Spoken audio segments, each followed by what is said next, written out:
नमस्कार साथियों, आपका स्वागत है फिर से इस चैनल पे। तो जैसा कि आप लोग देख रहे थे कि हम शुरू कर रहे थे इंडस वैली सिविलाइजेशन के बारे में, और कुछ दिनों के लिए मैं थोड़ा रुक गया था। कुछ मैटर हो गया था, कुछ समस्या था। तो चलिए इस इंडस वैली सिविलाइजेशन को हम लोग आगे बढ़ाते हैं। इंडस वैली सिविलाइजेशन, ये जो इंडस वैली सिविलाइजेशन है, तो इसको हम लोग एक फ्रेमिंग के तौर पे देखते हैं कि कैसे इसके हम लोग वो इसका अध्ययन करेंगे, कैसे स्टडी करेंगे। And in video we will discuss about कि फर्स्टली वी विल डिस्कस कि इन विच एरिया, मतलब कितना तक इसका फैलाव था। तो पहले हम लोग इसको देखेंगे। पहले तो इसको देख लेंगे ओरिजिन के बारे में, ओरिजिन ऑफ दिस सिविलाइजेशन या evolution of this civilization. And next जब इसका वो क्या बोलते हैं हम लोग ओरिजिन जान जाएंगे, फिर इवोल्यूशन जान जाएंगे, तो देन हम लोग इसके बारे में फिर पीरियड के बारे में जानेंगे कि मतलब कितने से कितने पीरियड तक इसका वो समय काल था, कितना इसका निर्धारण काल था, इसके बारे में अध्ययन करेंगे। जब इसके बारे में हम लोग पीरियड के बारे में जान जाएंगे, तब इसको हम लोग किसके बारे में जानेंगे, एरिया के बारे में। कि जो इंडस वैली सिविलाइजेशन है उसका एरिया कितना बड़ा था, कितना बड़ा इसका मतलब विस्तार क्षेत्र था, हम मतलब एक्सपेंडेशन कितना था, कितना तक वो फैला हुआ था। और जब इसका हम लोग एरिया के बारे में जान लेंगे, तो फिर इसके बारे में हम लोग जानेंगे कि इसके जो मेन वो क्या इकोनॉमिक्स क्या था, मतलब कह सकते हैं कि इसके जो सोशल स्टेटस क्या थे, सोशल स्टेटस। सोशल स्टेटस के बाद हम लोग जानेंगे कि इकोनॉमिकल स्टेटस। फिर इसके आगे हम लोग क्या जानेंगे, फिर पॉलिटिकल स्टेटस। इतने सारी चीज़ों के बारे में हम लोग अध्ययन करेंगे। Then next we will go to discuss about after this area कि how the Indus valley civilisation is decline, मतलब किसका कैसे पतन हो गया, कैसे इसका समापन हो गया, इसके बारे में फिर हम लोग जानेंगे।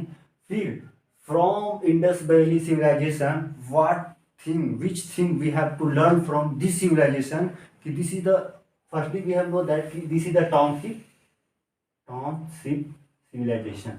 टाउनशिप मीन्स कि एक नगरीय सभ्यता थी, जिसके बारे में हम लोग अध्ययन करते हैं।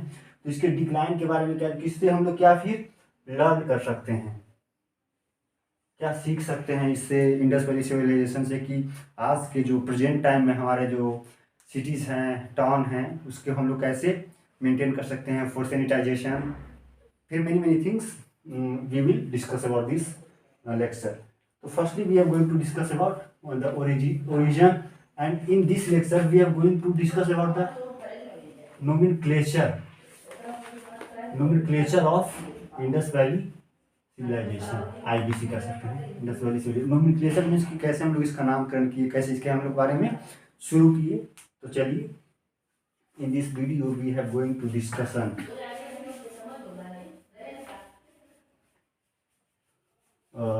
तो वेन जब सबसे पहली बार हमारे देश में उसकी खुदाई हो रही थी। खुदाई क्यों हो रही थी, क्योंकि जब रेलवे का कार्य हो रहा था तो उसी समय खुदाई का काम चल रहा था। तो उसी समय जब जो इसके क्या बोलते हैं वर्कर्स थे, workers found many very different types of stones, different types of sculpture, different types of stones, this type of thing they have to observe. वो देख रहे थे। तो लोग जो किसान थे, जो मजदूर थे, वो काम ज़्यादा कर नहीं रहे थे, और क्या वो कर रहे थे, ज़्यादा मनोरंजन कर देखे रही, देखिए मेरे मतलब वो निकला, कोई पत्थर लेके जा रहा है इंजीनियर के पास, कोई मूर्ति लेके जा रहा है। तो देन वो दे थॉट कि व्हाट इज दिस एक्चुअली। तो फिर नेक्स्ट वो क्या किए, उसके बारे में क्या किए, उसको वहाँ पे खुदाई रुकवा दी। फिर वहाँ पे एक वो आया, भारतीय पुरातत्व सर्वेक्षण विभाग बनाए गए। क्या, भारतीय पुरातत्व सर्वेक्षण विभाग। और ओरिजिन में ही हम लोग को पढ़ना है। In the origin we have to study about कि who is the first in the whole world, मतलब पूरी दुनिया में who is the first civilisation found, सबसे पहले कौन फाउंड किया गया। तो फर्स्टली वी नो कि वी हैव वैदिक पीरियड या वैदिक सिविलाइजेशन। तो we know that Vedic civilisation period का कितना था, इसका पीरियड बताया गया है 1500 से 900 बीसी तक। हम लोग जानते हैं कि 15,000 से 900 बीसी तक हमारा है। तो इसमें हम लोग क्या जाने कि हमारा जो वैदिक पीरियड है वो सबसे मतलब हमारा इंडिया का सबसे है। और जो यहाँ पे पूरे होल वर्ल्ड में कोई बता रहा है कि सुमेरियन का है, कोई बोलता है मेरे मेसोपोटामिया सबसे पहले है, फिर कौन बता रहा है, फिर मेसोपोटामिया बता रहा है, कोई बता रहा है कि क्रीट की सभ्यता सबसे पुरानी सभ्यता है। तो इसके लिए समस्या पैदा हो कि इंडिया की सभ्यता कब आई। तो जब हम लोग इंडस वैली सिविलाइजेशन में जो वो मिल रहे थे पत्थर स्टोन्स, उसको हम लोग ने कार्बन डेटिंग के माध्यम से क्या किया, कार्बन डेटिंग के माध्यम से उसको क्या किया हम लोग, उसका age we have found the age is the same. इसका यहाँ के जो सिविलाइजेशन है और यहाँ का सिविलाइजेशन है, दोनों के जो स्टोन्स है, दोनों के जो स्कल्पचर्स हैं, दोनों का एज कैसा था, सेम था। तो उसके बारे में हम लोग जाने कि इंडस वैली सिविलाइजेशन कैसे इसका वो हुआ, उत्खनन हुआ और ओरिजिन हुआ। तो नेक्स्ट हम लोग फिर देखते हैं उत्पत्ति के बारे में जानना, और फिर इसके बाद हम लोग जानते हैं व्हाट इज द नोमेनक्लेचर, कैसे इसका नोमेनक्लेचर हुआ। तो बस इसमें इतना मैंने बताया कि जो भारतीय सर्वेक्षण विभाग था उसके जो प्रथम वो बनाए गए थे, और आगे मैं आगे चर्चा करूंगा सर, वो कनिंघम बनाए गए थे। कौन,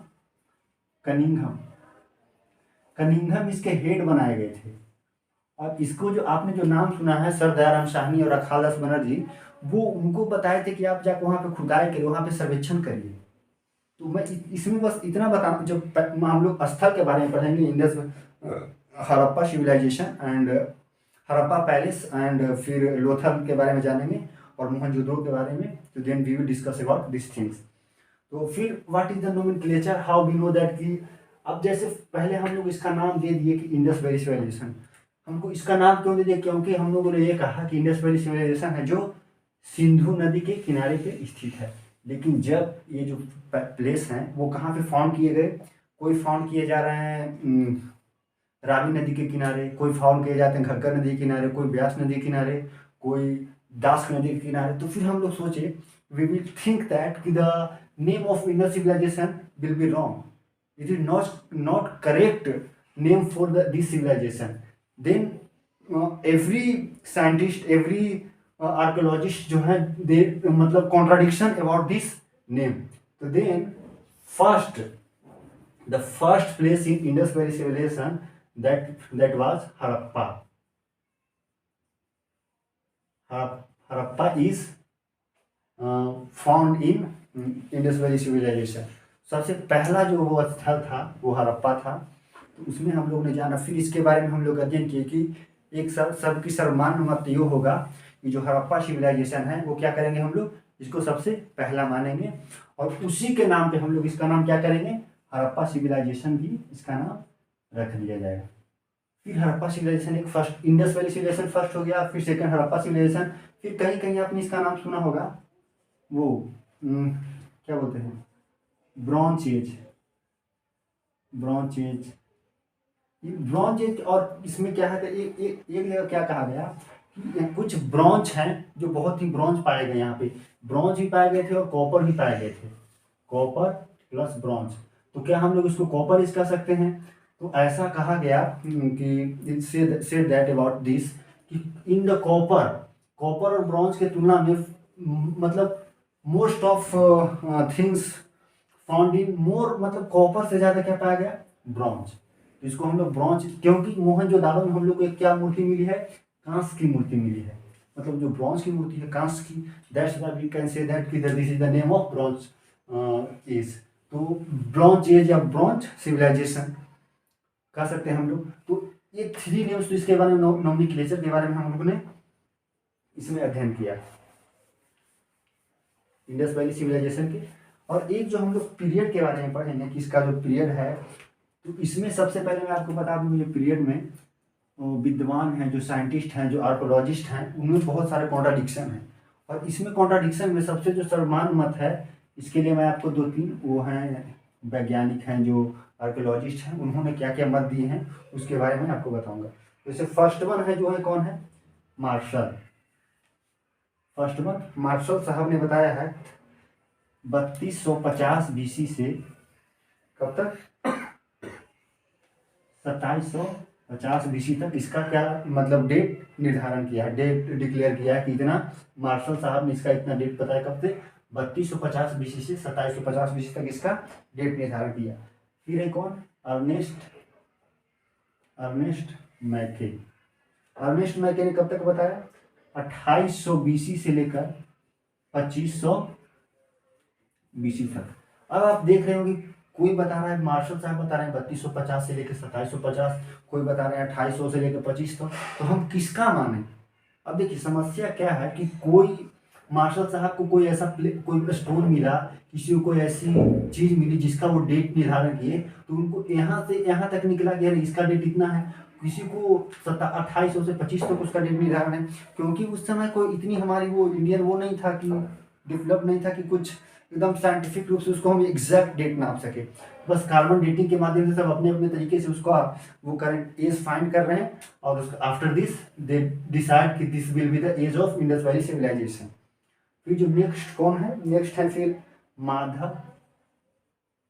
माधव स्वरूप बत्स। क्या नाम है, माधव स्वरूप बत्स। ये जो क्या है इनका एज है, मतलब ये इनका वैज्ञानिक क्या नाम, इन्होंने बताया है 2702 BC टू 2500 BC, मतलब इन्होंने बताया 2700 BC से लेके 2500 BC तक। कौन है ये, माधव स्वरूप बत्स। और जो सबसे सर्वमान्य माना जाता है जिनका, वो है CJ गैड। कौन है, CJ गैड, जिन्होंने बताया है 2350 BC से 1750 BC। अब देखिए सर इतना सारे डेट्स आ गए, लेकिन इसमें हम सब सर्वमान्य किसको माने, हुई द बेस्ट, हुई द मतलब कौन कॉमन है, किसकी बात माने, तो हम लोग किसकी बात मानते हैं, CJ गैड साहब को, जिन्होंने बताया कब से 2300 BC से 1750 BC तक इसका क्या माना है, ये निर्धारण किया पूरे इंडस वैली सिविलाइजेशन का। समझ गए, ये जो हमारा हम लोग किसके बारे में जाने, पीरियड के बारे में, कि हम अंदर एज कितना था, कब से कब था, इसका पीरियड कब से कब था, किसका, इंडस वैली सिविलाइजेशन का। इंडस वैली सिविलाइजेशन क्यों कहते हैं, क्योंकि इंडस वैली के इंडस रिवर के बैंक में स्थित मतलब पाया गया था, दैट्स व्हाई। अब हम लोग देखते हैं इसके कहाँ कहाँ तक फैला था, इसका जो विस्तार था, इसके बारे में हम लोग अध्ययन करते हैं। तो देखिए इसके बारे में हम लोग अध्ययन करते हैं। तो इसका जो विस्तार था, हम पहले अगर हम आपको बताएं कि जो स्टेट वाइज कहाँ से कहाँ तक था, फिर बताएं कि कंट्री वाइज कहाँ से कहाँ तक था। तो स्टेट में तो आप लोग को सबको पता ही है कि जैसे कि स्टेट है तो पहले ऊपर में जैसे हम लोग जम्मू एंड कश्मीर में देख लें, फिर पंजाब में पाया गया था, फिर राजस्थान, गुजरात, हरियाणा और फिर उत्तर प्रदेश। ये मेन स्टेट्स हैं यहाँ पे क्या पाए गए थे, इंडस वैली सिविलाइजेशन के वो क्या पाए गए थे, इसके यहाँ पे इंडस वैली सिविलाइजेशन के प्लेस पाए गए थे। और कंट्री में हम देख सकते हैं बलूचिस्तान, पाकिस्तान और इंडिया। ये क्या थे, यहाँ ये 3 कंट्री थे जहाँ तक क्या था उसका उसके बारे में हम लोग जानते हैं। और जो फिर एक सिंध है, सिंध तो पाकिस्तान में ही है, उसके बारे में हम लोग इतने सारे कंट्री तक इसका विस्तार था। और ये जो स्टेट है यहाँ तक जम्मू कश्मीर, पंजाब, राजस्थान, गुजरात, हरियाणा, यूपी। और अगर इसको हम लोग देखें चौहद्दी इसका देखें कि कहाँ कहाँ तक मेन फैला था, तो इसको हम लोग इसके तरफ से माध्यम से जानना चाहते हैं, डायग्राम के माध्यम से। तो फर्स्ट अगर हम इसको क्या बोलते हैं, नॉर्थ, इसको साउथ, इसको ईस्ट, इसको वेस्ट, हाँ इसको ईस्ट बोलेंगे इसको। तो नॉर्थ में जो सबसे पहले ऊपर है उस प्लेस का क्या नाम है, उस प्लेस का नाम है मांडा। मांडा कहाँ है, जम्मू एंड कश्मीर। फिर जो सबसे साउथ में है वो कहाँ है, दायमाबाद। और दायमाबाद कहाँ तक, दायमाबाद कहाँ है, तो दायमाबाद है महाराष्ट्र, महाराष्ट्र। फिर जो ईस्ट में है वो क्या पाया, कौन सा प्लेस पाया गया है, आलमगीरपुर। इन द ईस्ट में आलमगीरपुर जो कहाँ पे है, यूपी में। और सबसे जो वेस्ट में है वो है सुतका गेंडोर, सुतका गेंडोर जो कि पाया गया है बलूचिस्तान में। कहाँ में? सुतका गेंडोर बलूचिस्तान में। तो यहाँ पे जो नदी है ये कौन सा नदी है? चिनाब नदी। यहाँ पे आलमगीरपुर में कौन सी नदी है? हिंडन नदी। और बलूचिस्तान में सुतका गेंडोर में कौन सी नदी पाई गई है? यहाँ पे पाया गया है दास्क नदी, दास्क रिवर है। यहाँ पे पाया गया है प्रवरा नदी। तो इसकी जो टोटल वो थे इंडस वैली सिविलाइजेशन के हम लोग कि कहाँ तक इसका फैलाव था, कहाँ तक के पाया गया था, ये कहाँ से कहाँ तक था? नॉर्थ में था मांडा चिनाब, फिर जम्मू कश्मीर। साउथ में कहाँ तक था? प्रवरा दैमाबाद महाराष्ट्र में था। फिर ईस्ट में था आलमगीरपुर यूपी, यहाँ पे हिंडन नदी थे। और सुतका गेंडोर कहाँ था? बलूचिस्तान, दास्क रिवर के बारे में हम लोग वो जानते हैं। इसका जो टोटल एरिया था वो कितना था? 12,99,000 वर्ग किलोमीटर स्क्वायर। एग्जैक्ट इसको हम बोलते हैं 13 लाख। 13 लाख बोल सकते हैं कि 13 लाख इसका क्या था? वर्ग किलोमीटर स्क्वायर में फैला हुआ था।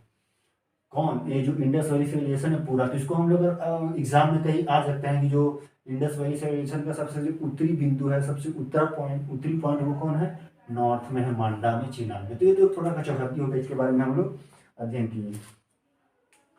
और इसके बाद देखते हैं प्लेसेस के बारे में जानेंगे।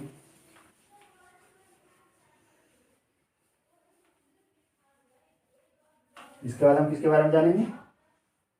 प्लेस के बारे में जानेंगे, कहाँ से कहाँ तक कि इसका प्लेसेस थे। तो प्लेसेस के बारे में आएंगे तो सबसे पहले प्लेस के बारे में अगर हम लोग जानें तो इसके बारे में जानते हैं हम लोग। सबसे पहला मैंने आपको बताया था ये जो इंडस वैली सिविलाइजेशन सबसे पहला प्लेस था हड़प्पा, जिसको मैंने बता ही दिया है। हड़प्पा, हाँ हड़प्पा, इसको बारे में बताया। हड़प्पा जो है सबसे पहला स्थल ही, पहला स्थल जो सिंधु घाटी सभ्यता में खोजा गया था। तो इसकी जो खोज हुई थी कब? 1921 ईस्वी में दयाराम साहनी जी ने किया था। कब? दयाराम साहनी जी ने इसकी खोज किया था 1921 ईस्वी में। कब किए थे? 1921 ईस्वी में दयाराम साहनी ने। और इसके जो मेन वो थे, निर्देशक थे, कौन थे? Sir John Marshall, sir John Marshall.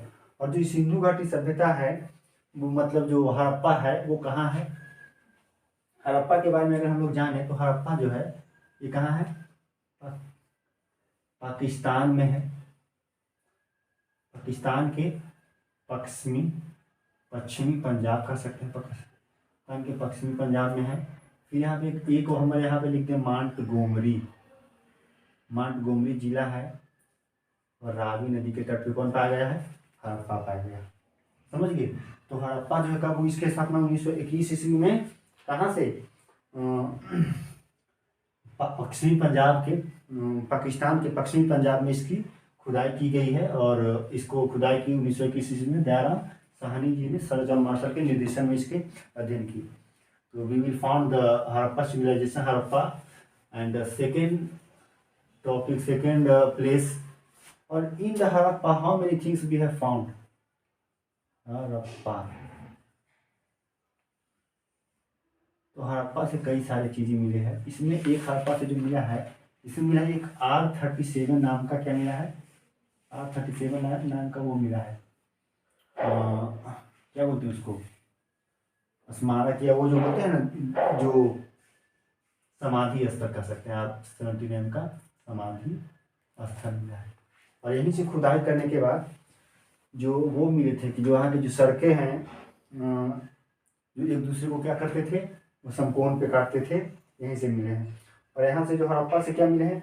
एक श्रमिक आवास मिला है, श्रमिक आवास मिला है। श्रमिक आवास मतलब जो मजदूर होते हैं वो क्या करते थे? मजदूर जब काम किए तो उनका एक आवास होता था। वो आवास कैसा होता था? जैसे कि एक दीवार पे ऐसे करके, 4 दीवार है, उस पर छत लगा के ऐसे, और यहीं पे खड़ा करके निवास स्थान मिला है, श्रमिक आवास मिला है। कहाँ से? हड़प्पा से। तो हमको वी हैव फाउंड हड़प्पा की how many places, how many things we have found in Harappa की हड़प्पा प्लेसेस, मतलब हड़प्पा कहाँ में है? पाकिस्तान में सबसे बड़ा। तो इसमें से कौन कौन से स्थल है, कौन कौन सी चीज़ें हैं जो हमको मेन चीज़ हमको इसके बारे में पढ़ना है। और यहाँ पे जो हमको क्या मिला है? नाली मिला है। तो देखिए नाली मिले हैं, सड़क मिले हैं। तो जो सड़क होती थी वो क्या होती थी? कच्ची होती थी। और जो नालियाँ होती थी वो पक्की होती थी। और उसको क्या करा जाता था? नीचे से ऊपर से ढक दिया जाता था।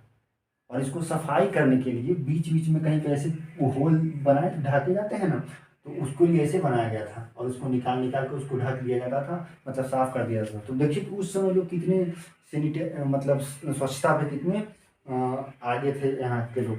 और यहीं पे जब जब इसका जो एक वो मिलता है, जो सड़क पे इसका क्या होता था? दरवाज़ा नहीं खुलता था। इसकी दरवाज़ा कहाँ पे? गलियारे में खुलते थे। अब ऐसा क्यों था? क्योंकि कोई जानवर आ जाएगा अचानक से, सड़क पे दरवाजे खुलेंगे तो बच्चे को कुछ दुर्घटना हो सकती है, इसीलिए क्या था? यहाँ पे नहीं था। और यहाँ पे क्या मिला है? हड़प्पा सिविलाइजेशन से, मतलब हड़प्पा से मिला है। हड़प्पा से कई सारे, जैसे कि यहाँ पे मिला है कॉपर के क्या मिले हैं? मेड टूल्स, मतलब कॉपर के यहाँ से क्या मिले हैं? मेड टूल्स मिले हैं कुछ कॉपर के बने हुए। फिर मिले हैं male torso of polished red limestone. अब इसका मतलब क्या हो? रेड लाइमस्टोन का male torso of polish red. ये पॉलिश किसे किया गया था? रेड लाइमस्टोन, वहाँ से रेड कलर से वो पॉलिश किया गया था। क्या? मेल टॉर्सो, मेल का जो टॉर्सो होता है वो ये वहाँ से किया गया था। और फिर मिला है वर्जिन गॉडेस, वर्जिन मतलब देवी माँ की मूर्ति मिली है। मतलब कह सकते हैं गॉडेस की, वर्जिन गॉडेस की वो देवी मिली है जिसको बोलते हैं हम लोग मदर गॉडेस। क्या? Mother goddess. कहाँ से मिला ये सब सारी चीज़ें हमको कहाँ से मिल रहा है?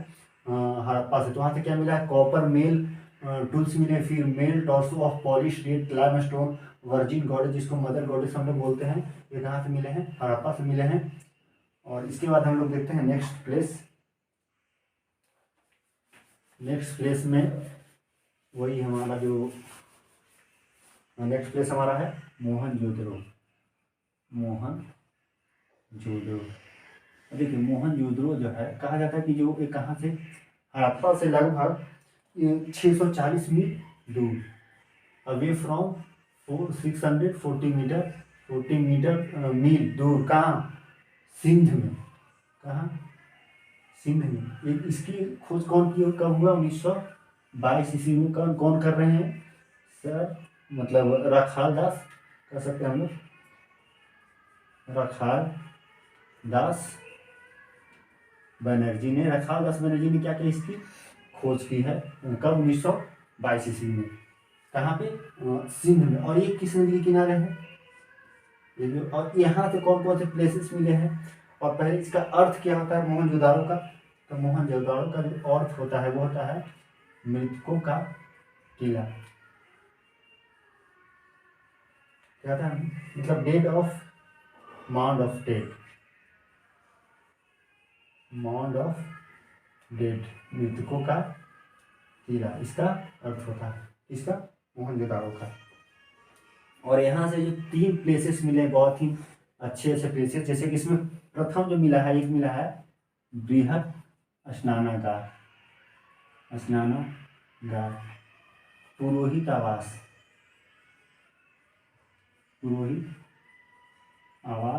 फिर मिला है अन्नागार। In this from the Mohenjo-daro we have found many things. First one, in 1922, Rakhalas Banerjee found the Mohenjo-daro, and also in Rakhal Das Banerjee found this place, headed by Sir John Marshall. And first one place is found, we have the means of Mohenjo-daro is Mound of Dead, and first one place is we have the Snanagar, and पुरोहित आवास और अन्नागार।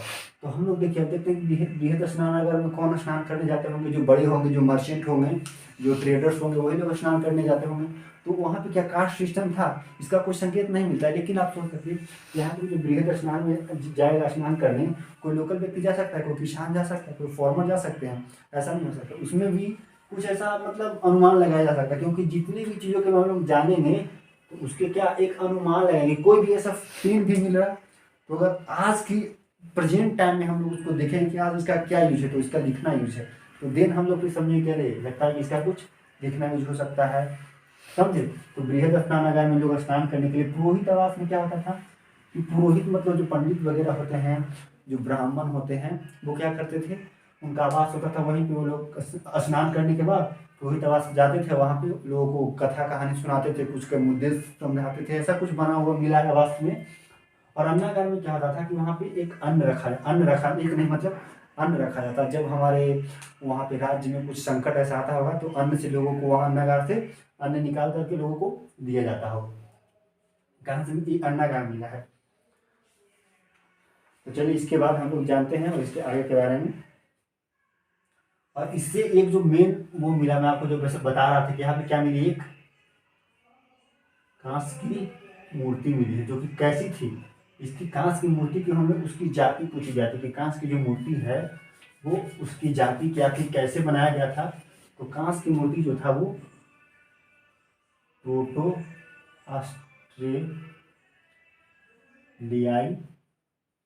ऑस्ट्रेलियाई जाति की ये मूर्ति मिली थी। कांस की जो मूर्ति मिली थी कैसे मिली थी, प्रोटो ऑस्ट्रेलियाई जाति की। कांस की जो मूर्ति मिली थी वो कैसी थी, नग्न अवस्था में थी। नग्न अवस्था में देखिए क्या मिली थी हम लोग को, कांस की मूर्ति मिली थी।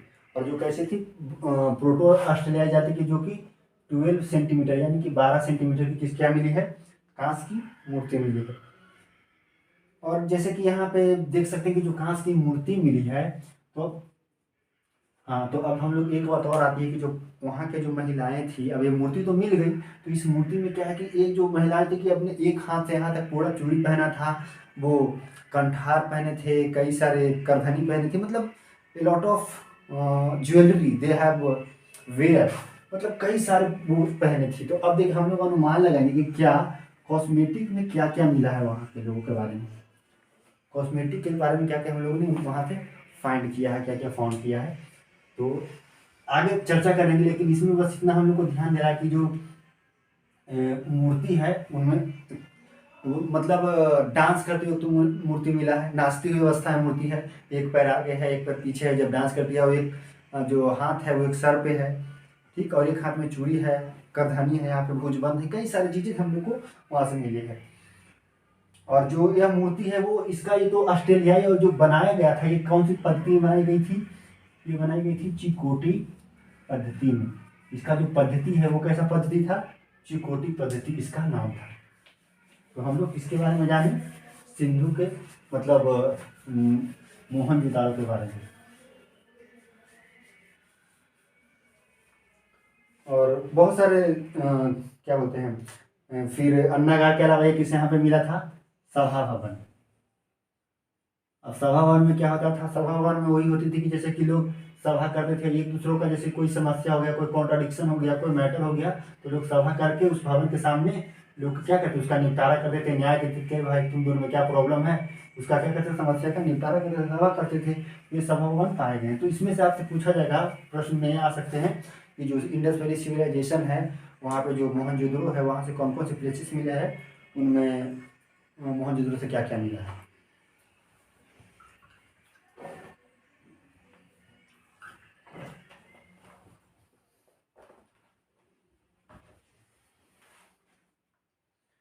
अब देखिए कई प्लेसेस और हैं जिसके बारे में हम लोग अध्ययन करेंगे। जैसे कि एक हो गए फिर लोथल, ये भी बहुत इंपॉर्टेंट है। लोथल किस राज्य में है, तो लोथल है गुजरात में। यहाँ से मिला है डॉकयार्ड मिला है। डॉकयार्ड मतलब होता है गोदीवाड़ा। अब गोदीवाड़ा मतलब, ये तो डॉकयार्ड इंग्लिश हो गया, फिर इसका हिंदी और गोदीवाड़ा। इसको हम लोग कह सकते हैं बंदरगाह। क्या? बंदरगाह मिला। कहाँ से मिला ये हम लोग को मिला है लोथल से। लोथल कहाँ है? लोथल है गुजरात के अहमदाबाद ज़िले में। कहाँ है? अहमदाबाद ज़िले में लोथल, गुजरात में डॉकयार्ड मिला है। और कई अहमदाबाद ज़िले के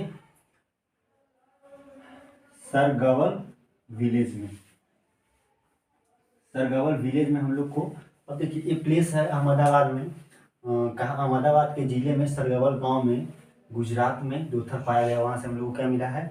गोदीपाड़ा मिला है। और यहाँ से मिला है हम लोग को जैसे कि एक अग्नि वेदिका मिला। अग्नि वेदिका समझ रहे हैं? अग्नि वेदिका जिसको बोलते हैं fire altars. We have found from this fire altars. In fire altars, when the Rishi Muni are starting the yagna and they doing स्वाहा स्वाहा, तो इसके बारे में हम लोग जो अग्नि वेदिका होता है ना, जो कैसे बना देते हैं चरकून, उसमें हवन करते हैं, उसको अग्नि वेदिका वहाँ से मिला है। और यहीं से ही हम लोग को क्या मिला है? 2 लोगों का वो मिला है शवाधान जो हुआ था, तो 2 व्यक्तियों के एक साथ में शवाधान के साथ कहाँ से मिलते हैं? एविडेंसेस ऑफ टू मैन, वो उसके करने के लिए जो क्रीमेशन के, वो कहाँ से मिलते हैं हम लोग को? लोथल से ही मिलते हैं। और लोथल से जिसे उसको बोलते हैं डबल ब्यूरियल, हाँ डबल ब्यूरियल बोलते हैं जिसको, मतलब क्या होते हैं? दो शवाधान करने का पत्ती हम लोग को मिला है। फिर यहाँ से टेराकोटा का एक जहाज का चित्र मिला है। इसका टेराकोटा का एक क्या मिला है? जहाज का चित्र मिला है।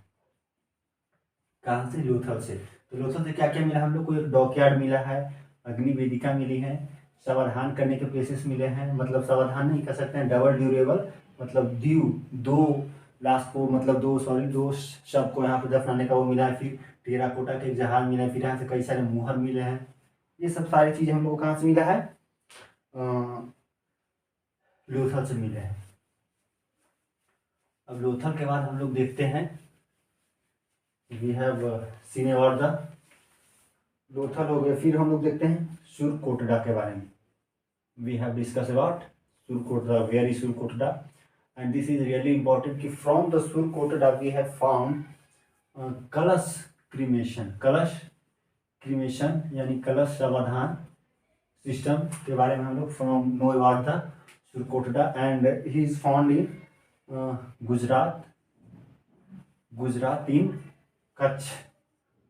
कच्छ डिस्ट्रिक्ट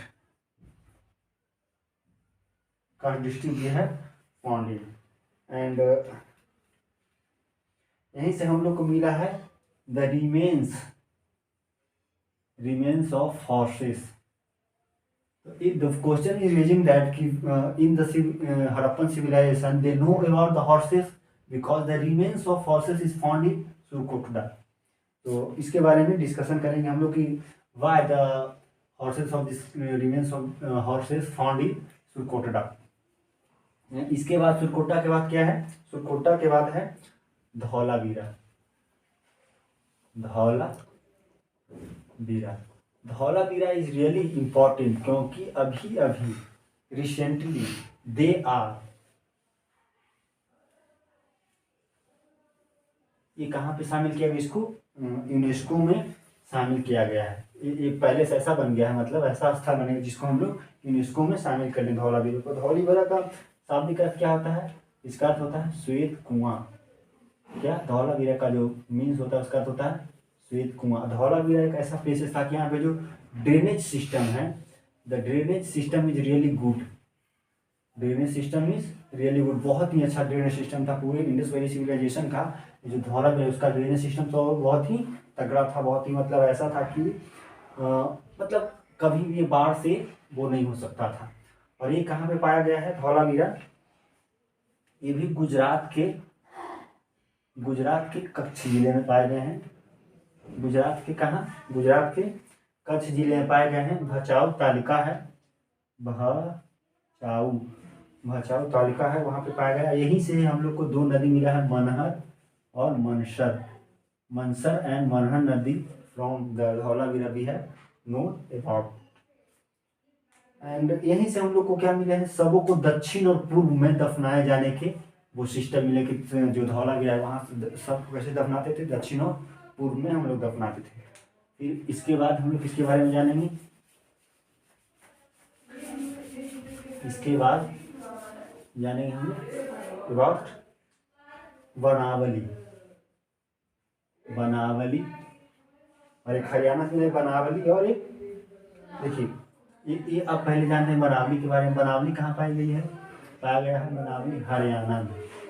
हरियाणा का स्टेट है हमारा, वहाँ से बनावली को हम लोग अध्ययन करते हैं। और ये बनावली हरियाणा के हिसार डिस्ट्रिक्ट में, कहाँ, हिसार डिस्ट्रिक्ट में बनावली को हम लोग अध्ययन करते हैं कि फ्रॉम बनावली हम लोग किससे, हरियाणा से हम लोग प्राप्त करते हैं। और यहाँ से क्या मिला है, यहाँ से हम लोग को मिला है वाश बेसिन, उसको बोलते हैं धामन पत्र, धामन पात्र, जहाँ पे हाथ धोया जाता है, बेसिन होता है ना, वो हम लोग कहाँ से मिला है, बनावली से, जो कि हरियाणा के हिसार जिले से है। और यहाँ से मिला हम लोग को वाश बेसिन मिला है। और यहाँ से भी हम लोग को क्या मिला है, फायर अल्टर्स। फायर अल्टर्स बोले तो जो क्या बोलते हैं, अग्निवेदिका है, from the Banawali we have found it, अग्निवेदिका है। और यहाँ से मिट्टी का बना हुआ हम लोग को क्या मिला है, एक हल मिला है। किसका बना हुआ, मिट्टी का बना हुआ हल मिला है। और यहीं से हम लोग को मिली है जौ के दाने मिले, क्या, जौ के दाने कहाँ से मिले हैं, ये बनावली। तो बनावली से क्या क्या मिला हम लोग को, from the Banawali we have found it the दाने ऑफ जौ के दाने। फिर क्या मिला है, फायर अल्टर्स, हल के मतलब सॉइल के बना हुआ, मिट्टी के बना हुआ हल मिला है। फिर वाश बेसिन मिला है। और ये कहाँ है, हिसार जिला में, हरियाणा में पाया गया है, समझ गए। और इसके बाद हम लोग जानते हैं कालीबंगा के बारे में। किसके बारे में, कालीबंगा। कालीबंगा एक ऐसा प्लेस है जहाँ से ये कालीबंगा पाया गया, कहाँ पे, राजस्थान। कहाँ, फ्रॉम द राजस्थान। और राजस्थान में पाया गया, इसका शाब्दिक अर्थ होता है काली रंग की चूड़ी, काली रंग की चूड़ियाँ। इसका अर्थ क्या होता है, काली रंग की चूड़ियाँ। क्या, ये कहाँ से पाया गया है, ये पाया गया है राजस्थान से। और इसका अर्थ होता है काली रंग की चूड़ियाँ। और ये कहाँ, मतलब राजस्थान के कालीनगर मतलब गंगानगर जिले में ये मिला है। और यहाँ से ये घग्गर नदी के किनारे, कहाँ, घग्गर नदी के किनारे कौन फाउंड किया गया है, कालीबंगा जो प्लेस है। और यहाँ से जो मेन इंपॉर्टेंट चीज मिली है वो मिली है, ये जूते हुए खेत के साथ मिला है, जूते हुए खेत के साथ मिला है। कहाँ से, from the Kalibangan we have found the जूते हुए खेत के साथ। और उसके बाद यहाँ से मिले हैं कई सारे ऐसी चीज़ें हैं, जैसे कि यहाँ पे दो फसल एक बार मतलब उसके बारे में वो किया गया है कि जो जुताई आड़ी तिरछी जुताई होती थी और दो फसल एक बार कैसे इसमें बुनाई किया जाए, उसके बारे में हम लोग यहाँ से जानते हैं। और एक प्लेसेस हैं, कालीबंगा हो गए, फिर है चनहुद्रो है। चनहुद्रो कहाँ से पाया गया है, तो प्लेसेस काफ़ी। फिर एक देखिए, एक प्लेसेस हैं रोपड़, रोपड़ जो कि पंजाब में पाया गया है। रोपड़ कहाँ, पंजाब। पंजाब के कहाँ से, रोपड़ पंजाब में। इसका आधुनिक नाम है रूपनगर, क्या, रूपनगर। और ये पंजाब के कहाँ से, सतलज नदी के बाएं तट पे स्थित है, क्या, रोपड़। और यह जो फर्स्ट स्थल है, प्रथम स्थल है जो स्वतंत्रता प्राप्ति के बाद भी सर्वप्रथम यहाँ पे उत्खनन का कार्य करवाया गया है। यहाँ पे प्रथम ऐसा स्थल है कि हमारे इंडिया के फ्रीडम मिलने के मतलब 1947 के बाद भी उत्खनन करवाया गया है। कब से, उत्खनन का स्वतंत्रता प्राप्ति के बाद विश्व में उत्खनन की कार्यविधि कहाँ किए हैं, फ्रॉम द रोपड़, रोपड़ यानी कि रूपनगर में हम लोग इसकी अध्ययन किए हैं।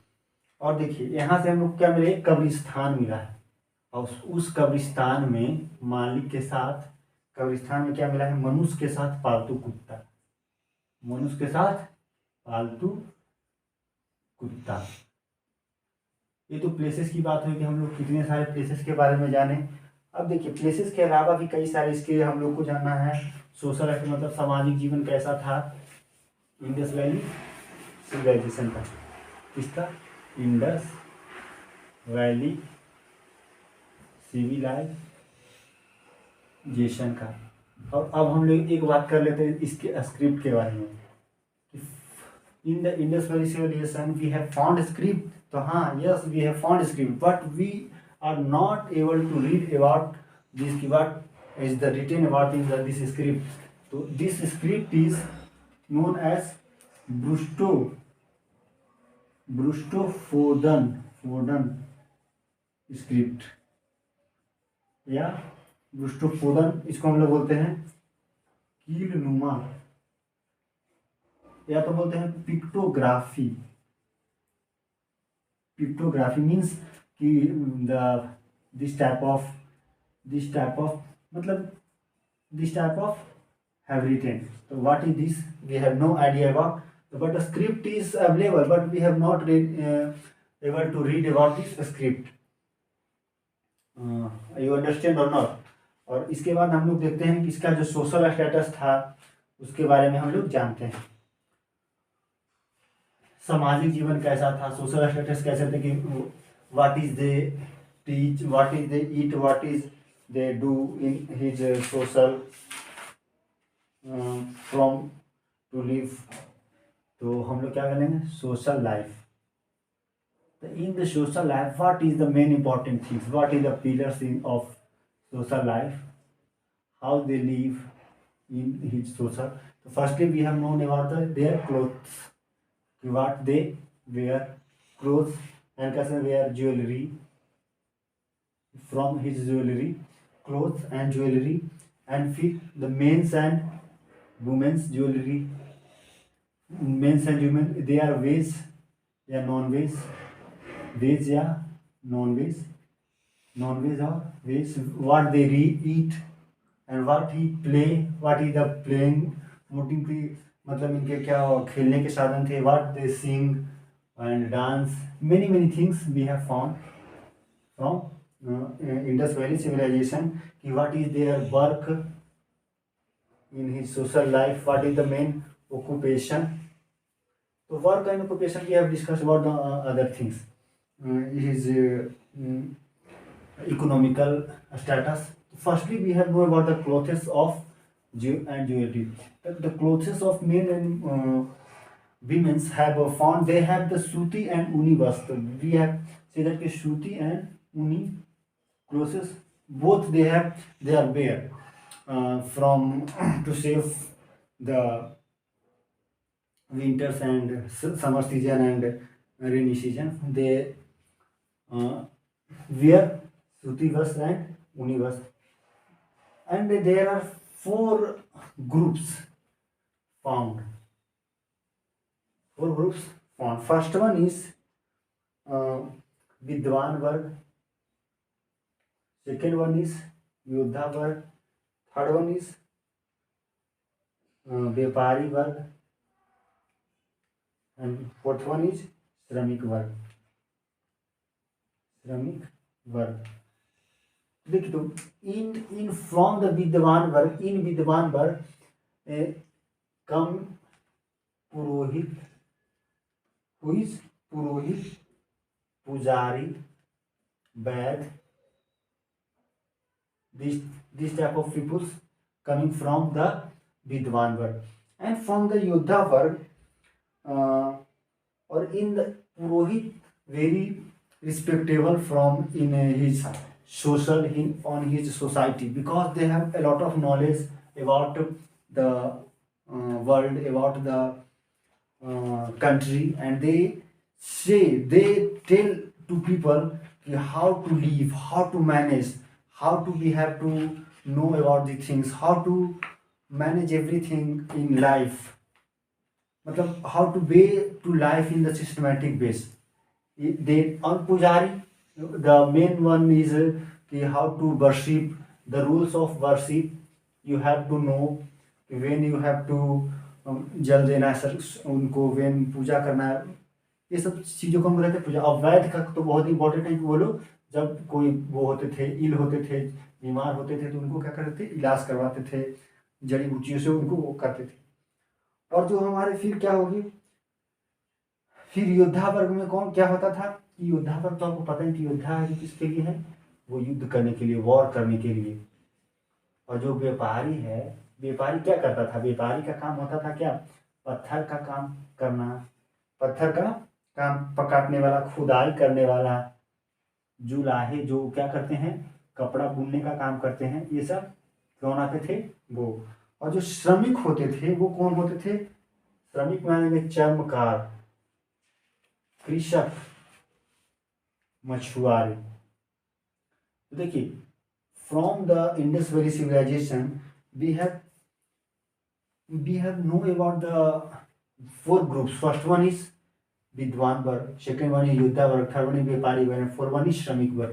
तो यू कैन से दैट कि फ्रॉम द विद्वान वर्ग हु इज द श्रेष्ठ, हु इज द बेस्ट, मतलब वो सबसे ऊपर थे, उनको बहुत रिस्पेक्ट मिलता था इस सोसाइटी में, फ्रॉम इंडस वैली सिविलाइजेशन। फिर योद्धा वर्ग, व्यापारी वर्ग का काम था पत्थर खुदाई जुताई का काम। और जो श्रमिक वर्ग था सबसे नीचे चर्मकार, मतलब चमड़े का काम करने वाला, हु इज वर्क फॉर चमड़ा, एंड फार्मर, मछुआरे दे मछली पकड़ने का काम करते थे, वो कौन होते थे, मछुआरे।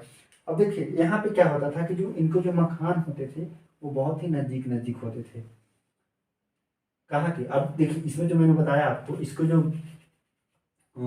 घर होते थे, मतलब मकान होते थे, वो कैसे होते थे, इनके जो मकान होते थे वो कैसा होता था, बहुत ही पास पास होते थे, पास पास। इनका जो घर जो बना होता था वो किस सिस्टम बना होता था, ग्रिड सिस्टम पे। किस पे, ग्रिड सिस्टम पे इसका घर बनाया जाता था। किसका, इंडस वैली सिविलाइजेशन में लोग का घर कैसा होता था। और देखिए यहाँ पे जो घर पास पास होते तो इसमें अब ये हमको मतलब आप भी नहीं पता लगा पाएंगे कि घर एक जैसा होता था। और जो rich and poor both are equal, मतलब कहा जा सकता है कि rich and people they are not contradiction, not very क्या बोलते हैं, बहुत ही लड़ाई झगड़े नहीं होते थे, मतलब बहुत ही मेल मिलाप से दोनों लोग रहते थे। ठीक है ना, कहाँ, इंडस वैली सिविलाइजेशन में घर बहुत ही पास पास होता था। और देखिए यहाँ पे लोग, अब मैं खाने की बात किया तो यहाँ पे लोग नॉनवेज और वेज दोनों होते थे, मतलब शाकाहारी भी खा रहे हैं, मांसाहारी भी खा रहे हैं। तो हम लोग को क्या जानना है इसके बारे में, इंडस वैली सिविलाइजेशन के सोशल स्टेटस के बारे में कि व्हाट इज द, और आपको हिस्ट्री में जानना पड़ेगा कि हिस्ट्री पढ़ रहे हैं तो द कल्चर, कल्चर बहुत इंपॉर्टेंट है कि यहाँ का कल्चर क्या है, और from the western culture, Indian culture, eastern culture, north, सबका कल्चर जानना पड़ेगा कि हम इंडिया में राइस खा रहे हैं तो वही राइस का वहाँ पे इडली बन रहा है, यहाँ पे सांबर बन रहा है। तो कल्चर है कि पूरी इंडिया की कल्चर आपको जानना पड़ेगा from history, if you have read about the history. तो देखिए हम लोग क्या बता रहे हैं कि वहाँ पे नॉन वेज, तब नॉन वेज में क्या करेंगे, यही लोकल चीज़ें, अंडा, मछली, मुर्गा, this type of things they have to eat from non veg. और वेज में क्या, दूध, दही, सब मक्खन सब खाते थे। कहाँ, इंडस वैली सिविलाइजेशन में। और जैसे कि वहाँ पे फल में साग सब्जी, खरबूजा, ये सब बहुत सारी चीज़ें वो फॉर्म करते थे, मतलब वहाँ पे पाया गया वो लोग वहाँ पे खाते थे। अब हम लोग जो उसकी बात कर रहे थे ज्वेलरी एंड आभूषण के बारे में, किसके बारे में, ज्वेलरी के बारे में हम लोग फॉर्म करते कि व्हाट इज द ज्वेलरी। तो ज्वेलरी में बहुत सारी चीज़ें पाए गए हैं कि यहाँ पे लोग क्या करते हैं कि यहाँ पे कंठहार एक होता था, कंठहार, कर्णफूल, कंठहार, कर्णफूल, हस्तुली, भुजबंद, भुजबंद एंड करधनी, अंगूठी, अंगूठी and many many things they have to known. और देखिए इसको मैं बता रहा हूँ कि जो इंडस वैली से लोग होते हैं वो कंठ, मतलब कंठ में हार टाइप का पहनने वाले कंठहार होता था, एंड फिर दे कर्णफूल कान में पहनने वाला, फिर हंसुली होता था, और फिर भुजबंद भुजा में पहनने वाला, फिर करधनी कर यहाँ पहनने वाला, फिर अंगूठी पहनने वाले लोग रखते थे कहाँ, in the jewellery of Indus valley civilization. और यहाँ से मनके बनाने के कारखाने मिले। मन का जानते हैं, जैसे कि मोती जो बनता है तो छोटे छोटे मूंगे होते हैं उसको मनके बोलते हैं, और मनके बनाने के कारखाने मिले फ्रॉम मोहनजोदड़ो। तो हम लोग इसके बारे में जान रहे हैं, किसके बारे में जाने हम लोग, ज्वेलरी के बारे में। अब फिर देखते हैं कि ये लोग कौन सा खेल खेलते थे मनोरंजन करने के लिए, और फिर इसको कौन सा डांस, क्या वो डांस कर, सब जितनी भी चीज़ें हम लोग जाने वो फ्रॉम अनुमान के माध्यम से। क्योंकि अब सिंह, अब जो मूर्ति मिला हम लोग को, कांस की मूर्ति, वो किस अवस्था में मिली है? डांस की मुद्रा में मिला है। तो डांस की मुद्रा में मिला है, इसका मतलब कि ऐसे कोई थोड़ी नाच सकता है बिना डांस के, ऐसा आकार अपना शरीर का बनाया है। इसका मतलब कि हम लोग म्यूजिक के बारे में कुछ न कुछ लोग, वो लोग समझते थे, जानते थे। तो इसके बारे में हम लोग जानते हैं। अब देखिए मेन थिंग्स इसकी ज्वेलरी में ही, कॉस्मेटिक में ही वहां से क्या मिला है, एक उर नामक स्थल है, उर, उर नामक स्थल से, और यहाँ से चनहुदरों से क्या मिला है, काजल, लिपस्टिक, आपको हंसी आ रही होगी, काजल, लिपस्टिक, पाउडर, ये सब सारे कॉस्मेटिक के चीजें वो कहाँ से पाए गए, इंडस वैली सिविलाइजेशन से। काजल, लिपस्टिक, पाउडर, ये सब मतलब वो लोग यूज करते थे for cosmetic, for his beauty, उसके लिए वो लोग क्या करते, सब चीजों का यूज करते थे। और ऊर नामक स्थान से तांबे का एक श्रृंगार दान मिला है। इसका तांबे का एक श्रृंगार दान, और उसमें क्या क्या मिला है, मैंने बताया काजल, लिपस्टिक, पाउडर, यहाँ पे उसको मिला था दर्पण, कंघी, ये सब चीज़ कहाँ से मिले हैं, श्रृंगार दान में मिले हैं। और कई सारे जैसे कि ये जो, अब देखिए वहाँ पे लोग खाने जो खाते होंगे, ऐसा तो है नहीं कि जमीन पे खाते हैं आप कुछ प्लेट में, तो उनके भी जो लोकल बर्तन, मिट्टी के बर्तन बनाए हुए, टेराकोटा के बर्तन बनाए हुए, वो सब फाउंड किए गए कहाँ से, फ्रॉम इंडस वैली सिविलाइजेशन है, फ्रॉम इस सोशल स्टेटस में हम लोग, वो लोग कैसे खाना यूज करते थे, क्या चाय पीते थे। तो अब देखिए चाय के जगह कुछ वो लोग ऐसा जूस बना के पीते होंगे या जो भी हो, but we have main things is that की from jewellery they have use kajal, lipstick, powder, शीशा, कंघी, ये सब यूज करते थे किसके लिए, अपनी सोशल लाइफ में उसको समझने के लिए। समझ गए इसके बारे में। अब देखिए ये लोग खेल में क्या करते थे, खेल में फॉर प्लेइंग, ये लोग यहाँ से मिला है एक पासा का खेल, मतलब मिला है ऐसा चीज कि वो लोग पासा खेलते थे, शतरंज खेलते थे, ये सब चीजें उसको वहाँ पे फाउंड किया गया कि वो लोग यहाँ पे उसको खेलते थे। और कैसे हम लोग जानते हैं, क्योंकि लोथल से क्या मिला है, बोर्ड के एक, उसके बोर्ड के नमूने मिले हैं, शतरंज के बोर्ड के एक साइज मिला कि वहाँ पे लोग क्या खेलते होंगे, इसके इंडस वैली सिविलाइजेशन में लोग पासा या शतरंज खेलते थे। अब देखिए यहाँ से लोग बहुत ही, जैसे कि अब हम लोग आ जाते हैं किस पे, सोशल लाइफ के अलावा आर्थिक जीवन में। सोशल लाइफ के अलावा फिर हम लोग कहाँ आ जाएंगे, इकोनॉमिकल लाइफ, मतलब इकोनॉमिक, आर्थिक जीवन।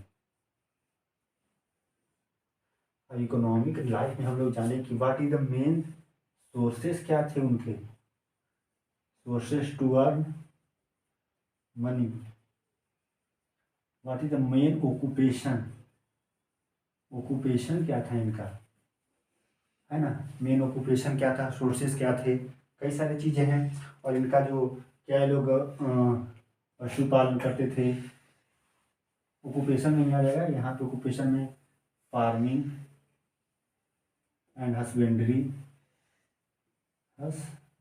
मतलब जो पशुपालन करते हैं ना, फार्मिंग मतलब कृषि का कार्य करते थे, ये सब साथ वहाँ पे हम लोग के बारे में जानते हैं। अब देखिए क्या है कि यहाँ पे जो लोग, इनका मुख्य आधार जो था वो क्या था, ऑक्यूपेशन का फार्मिंग ही था, या कह सकते हैं कि कृषि ही था। Because we know from the Rajasthan the places of Kalibangan, the मतलब खुदाई किए हुए, मतलब जुताई किए हुए खेत जाने, और बनावली से हरियाणा से हम लोग क्या जाने, हल के बारे में जाने। हाँ, तो वी हैव द एविडेंसेस कि हल भी है और जुता हुआ खेत भी है, इसका मतलब वो लोग कृषि के बारे में जानते थे, तभी तो कृषि करते थे। और मेन थिंग था उनका क्या करना, कृषि का काम करना। और यहाँ की मिट्टी बहुत ही उपजाऊ होती थी, और हस्बेंड्री, पशुपालन करते थे। पशुपालन में बहुत ही मतलब धान की खेती, गेहूँ की खेती, क्योंकि जौ और रंगपुर से धान की भूसी मिली है, कई सारे प्लेसेस मिले हैं वहाँ से धान की भूसी मिली है। और कृषि में लोग जैसे कि मैं आपको बता रहा हूँ कि धान की खेती करना, गेहूँ की खेती करना, कई सारी चीज़ें वो लोग करते थे। पशुपालन में क्या करते होंगे? पशुपालन में गाय, वो ये सब पशुओं को पालना, भैंस को पालना, ये सब उस समय की समान है, मुर्गी को रखना। मतलब ऐसा हम लोग अनुमान लगा रहे हैं। आज जैसे बुक्स में से कई सारी चीज़ें दी गई हैं जिसमें आप लोग अध्ययन करके प्राप्त कर सकते हैं कि सच में उनका ऑक्यूपेशन क्या था, सोर्सेज क्या था इनकम करने का। अब इनकम में ये लोग देखिए, इनका क्या था, शिल्पकार थे, शिल्प का धंधा करते थे। हाँ, शिल्प शिल्पकार तो थे ये लोग, सभी लोग उसका धंधा करते थे। हाँ, फिर ये लोग क्या करते थे, कपास को ये लोग कपास को क्या बोलते थे? सिंडन बोलते थे। क्या? कपास को सिंडन बोलते थे। और इसके बारे में अध्ययन किए कि हाँ, कपास मतलब सिंडन के बारे में ये लोग जानते थे। और इकोनॉमिक्स में, मतलब इकोनॉमिकल लाइफ में कई सारी चीज़ें हैं जिसके बारे में और हम लोग आगे देखते हैं। और यहाँ से देखिए कई सारी चीज़ें, जैसे कि अब ये लोग ट्रेडर्स होते थे, व्यापारी के लिए इनके पास क्या होते थे? सील्स होते थे। सील्स मतलब मुहर। सील्स मतलब मुहर। ये मुहर क्या होते थे? जैसे कि आपने व्यापारी करने के लिए एक मुहर ऐसा दिया, और यही मुहर अगर आप यहाँ से, दो प्लेसेस हैं, यहाँ से व्यापार करने वाला को एक मुहर दे देगा, तो ये व्यक्ति यहाँ पे जाएगा और ये मुहर दे खाएगा, तभी यहाँ पे उसको एंट्री मिलेगी और वहाँ पे वो व्यापार कर सकता है। उसको व्यापार के लिए क्या मिलेगा? फ्रीडम मिलेगा, लिबर्टी मिलेगी, और वहाँ पे वो क्या करेगा? व्यापार करेगा। समझ गए? और यही सारी चीज़ें हैं जो इकोनॉमिकल में उसके लिए इम्पोर्टेंट थे कि अब, और इंडस वैली सिविलाइजेशन के लोग जो ट्रेड करते थे बहुत बहुत दूर से करते थे। अब इनका जो ट्रेडर था, जैसे टीन के बारे में करते थे, टीन से करते थे, कांसा का करते थे, तांबा का करते थे, बहुत सारे प्लेसेस की करते थे, लाजवर्द मनी की करते थे वो लोग। क्या बोलते हैं, ट्रेड करते थे। इन सब वस्तुओं का बहुत ही उनका क्या था, उसके बारे में ये लोग वो करते थे। एंड फिर इनका जो काम था, मैंने बताया स्कल्पचर जो होते थे, मतलब जो मूर्तिकार होते थे, वो लोग क्या करते थे? सील्स का निर्माण करते थे, मूर्ति का निर्माण करते थे, और उसको क्या करते थे? बाजार में ले जाते थे, या तो अपना वो काम करते थे। फिर ब्रॉन्ज के वो मिले हैं, फिर स्टोन के, पत्थर के मूर्ति मिले हैं। ये सब क्या है? इनके जो लाइफ के, दैनिक जीवन के जो व्यापारी होते थे, ट्रेडर्स होते थे, जो शिल्पकार होते थे, उनका काम था। और यहाँ तो मैंने बताया आपको कि वीड्स, यानी कि जो मनके, वीड्स है, मनके हैं, वो इनको बनाने के काम में आते थे। और आपको मैं बताया कि ये लोग कहाँ कहाँ से मतलब व्यापार करते थे। ये सब तो वस्तु थी, और व्यापार जो करते थे ये करते थे दिलमन बहरीन, दिलमन, बहरीन, और कई सारे, जैसे कि मग्न ब्लू जिसको बोलते हैं। मग्न कहाँ है? बलूचिस्तान में है। बलूचिस्तान के मकरान से करते थे, मकरान से करते थे। ये सब मतलब इतने दूर दूर से ये लोग क्या करते थे? व्यापार कर रहे थे। फ्रॉम द सी रूट से ये लोग क्या करते थे? इसकी इकोनॉमिकल सिस्टम को कायम रखने के लिए फ्रॉम द दिलमन, बहरीन, मग्न, यानी बलूचिस्तान के रास्ते से ये लोग क्या करते थे? ट्रेड करते थे। और ट्रेड में बहुत उसके मतलब अच्छे से, और फॉरेन ट्रेड में और प्लेसेस थे, जैसे कि थे मेसोपोटामिया,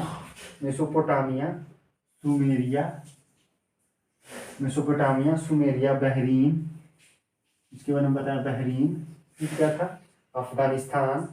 ये सब वहाँ से करते। फिर मेजर इंपोर्ट जो था, मेजर इंपोर्ट, वो किसके बारे में करते थे? Major import gold, silver, copper, tin, ये क्या है? सफीर,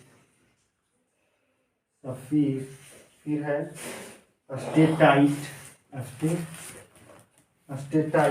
फिर जेड, अमेथिस्ट। और जो एक्सपोर्ट करते थे, मेजर एक्सपोर्ट, वो क्या था? मेजर एक्सपोर्ट में क्या था? एग्रीकल्चरल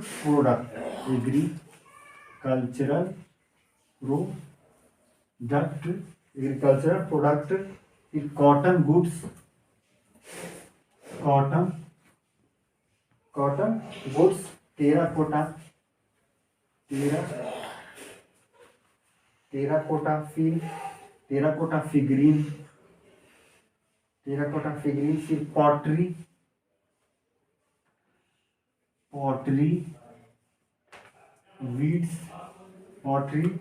वीड्स, फिर एवरी प्रोडक्ट। अब देखिए इन दिस फॉरेन ट्रेड में क्या करते थे ये लोग कि from Mesopotamia, from Sumeria, from Bahrain, इन सारे प्लेसेस से ये लोग क्या करते थे, फॉरेन ट्रेड करते थे। What is the major import में क्या करते थे, gold, silver, copper, tin, sapphire, steatite में तो क्या आता है, जो मिट्टी को हम लोग क्या करते हैं, पका देते हैं और उसके बाद जो उससे वो बनाते हैं, मिट्टी को पकने के बाद जो बेचारे बर्तन हो गए, खिलौने, उसको हम लोग इंपोर्ट करते थे, ट्रेड करते थे उसको। फिर अमेथिस्ट बोलते हैं। और एक्सपोर्ट क्या करते थे, एक्सपोर्ट मतलब भेजना वहाँ पे एग्रीकल्चर प्रोडक्ट, कोई एग्रीकल्चर प्रोडक्ट है उसको करना। फिर कॉटन गुड्स को, फिर टेराकोटा फिगरेन, फिर pottery beads and every product, ये सब चीज़ों के बारे में हम लोग। हाँ, तो इकोनॉमिक लाइफ में हम लोग जैसे कि देख रहे हैं इन सब चीज़ों के बारे में, कहाँ से क्या चीज़ें एक्सपोर्ट करते हैं, क्या इंपोर्ट करते हैं। तो आज के वीडियो में मैं इकोनॉमिक लाइफ तक ही रहूँगा, बिकॉज वीडियो थोड़ा लंबा हुआ है। लेकिन अगले वीडियो में जितने भी इंडस वैली सिविलाइजेशन से जुड़े हुए तथ्य हैं, जितने फैक्ट हैं about the Indus valley civilisation, we have discuss about, and hopefully you are satisfied from this video. Then we will meet the next videos. Thank you, धन्यवाद। आपको हम अगले वीडियो में फिर पुनः मिलेंगे।